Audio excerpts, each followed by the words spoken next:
Do you think that Britain's industrialization is the prime reason for India's deindustrialization? Britain में जब industries rampant level पे production करना चालू करती हैं मास लेवल पे, उसी कारण से इंडिया की इंडस्ट्रीज तबाह हो जाती हैं।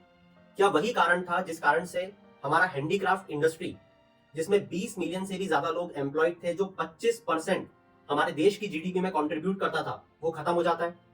क्या यही कारण है कि जब ब्रिटिशर्स भारत आते हैं, जब इंडिया की वर्ल्ड ट्रेड में जो कंट्रीब्यूशन था वो 30% का था, मगर जब वो जाते हैं तो वो सिर्फ 2% का रह जाता है?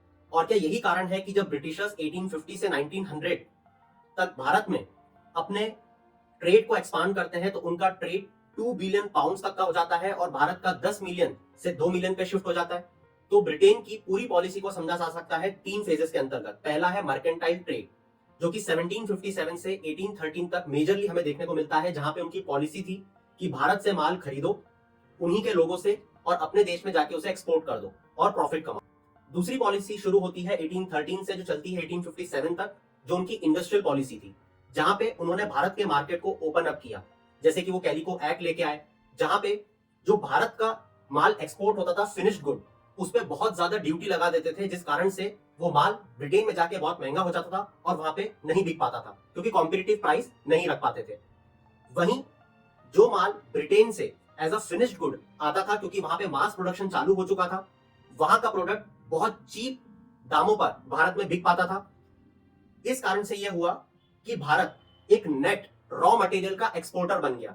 तो जो चीज पहले as a finished good value addition होने तक भारत में ही बनती थी, अब हम सिर्फ उन्हें रॉ मटेरियल एक्सपोर्ट किया करते थे। वहां पे मास प्रोडक्शन के थ्रू, मशीन्स के थ्रू, जैसे लंकाशायर, वो लोग मास लेवल पे प्रोड्यूस करके गुड्स को एक्सपोर्ट कर देते थे भारत में एट वेरी चीप रेट। ये इनका सेकंड फेज था।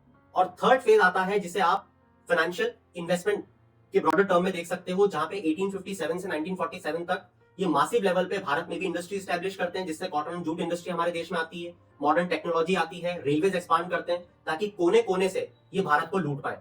और इसी के थ्रू इन्होंने हमारी पूरी वेल्थ को ड्रेन किया और सोने की चिड़िया को एक सिर्फ चिड़िया में तब्दील कर दिया। इस पूरे इशू पे आपका क्या विचार है, कमेंट सेक्शन में जरूर बताना।